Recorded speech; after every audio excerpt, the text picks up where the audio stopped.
Пред 2 месеци Министерството за внатрешни работи дознало дека осуденици копаат тунел и подготвуваат бегство, а на почетокот на овој месец надлежните поставиле камери насочени кон објектот од каде се влегувало во тунелот за да може прецизно да ги идентификуваат осудениците кои подготвуваат бегство.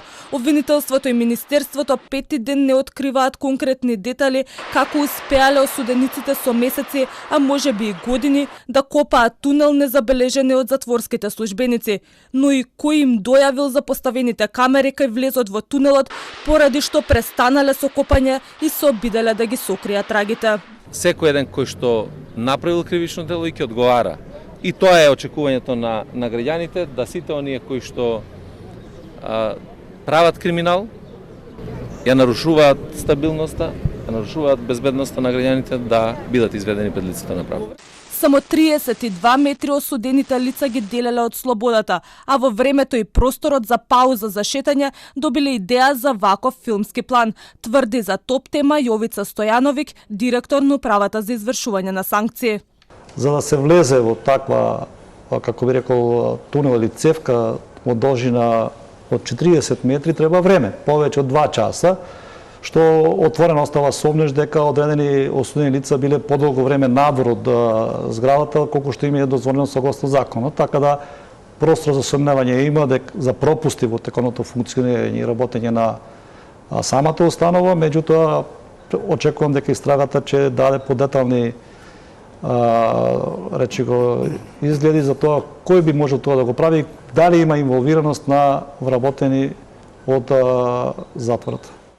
12 трактори земја неприметно isfрлиле осудените лица, а од доказите на лице место органите утврдиле дека тоа се работело подолго време. Фотографијата до која дојде Телма, на која се гледа како осудените лица ја криеле земјата во најлонски кесиња, прикриена со отпадоци, за директорот на управата овие лица отпадот го фрлале во централната депонија, а освен жената што го собирала сметот, никој од затворската полиција не го посетувал овој дел. Тоа е дел надвор од движењето на целокупното живење натре во установата, значи и амбулантата и зградата централна. Тоа доаѓа некаде позадина на тие објекти, каде што се оставени да шета осуденици, таму се околу 500 до 600 осуденици. Нормално треба да вака како што кажувате, можам да заклучам дека тој простор е на осудениците и нема што да го контролирам.